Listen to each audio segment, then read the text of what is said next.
আপনি খাজনা ক্লোন কীভাবে তৈরি করবেন ক্লোন দেখিয়ে দিচ্ছি। প্রথমে আপনি বিভাগ দেবেন, তারপরে জেলা সিলেক্ট করবেন, উপজেলা সিলেক্ট করবেন, তারপরে আপনার অফিসের নাম দেবেন, তারপরে মৌজার নাম লিখবেন, তারপরে খতিয়ান নম্বর লিখবেন, হোল্ডিং নম্বর লিখবেন, তারপরে ট্রেন নম্বর লিখবেন, তারপরে রেজিস্ট্রেশন থাকলে রেজিস্ট্রেশন লিখবেন, নাম লিখবেন, ঠিকানা লিখবেন। তো সাধারণত বর্তমানে আপডেটে নামই লিখতে হয় নাজমুল। তারপরে এখানে হিসা লিখবেন। তো একের অধিক হলে অবশ্যই অ্যাডে ক্লিক করবেন। ক্লিক করলে আপনার আর একটি বক্স চলে আসবে। তো আমি দুইজনের দিছি। তো এনার হিসা আপনার 50, আর দ্বিতীয় জনের নাম মনির,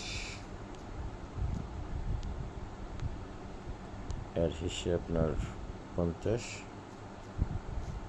তো এবার দাগ নম্বর দেবেন,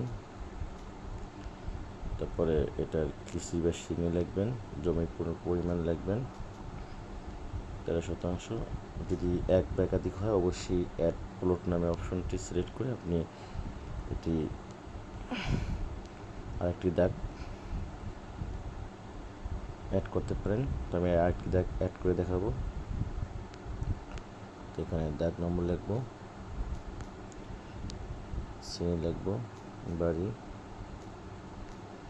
আপনার যেভাবে দাখিলা আছে সেভাবে আপনি তৈরি করতে পারবেন। 10% কমপ্লিট আমাদের। তারপর আমাদের আর কিছু কাজ আছে। আপনার দাখিলার তথ্য, ক্রমিক নম্বর দেবেন, আপনি ক্রমিক নম্বর দেবেন। তারপরে 3 বছরের বকেয়া থাকলে দেবেন, 3 বছরের বকেয়ার ঊর্ধ্বে থাকলে দেবেন। বকেয়া জরিমানা বা ক্ষতিপূরণ, ক্ষতিপূরণ আমার আছে 20 টাকা। তারপরে হাল দাবি, আমার যেমন হাল দাবি আছে 100 টাকা।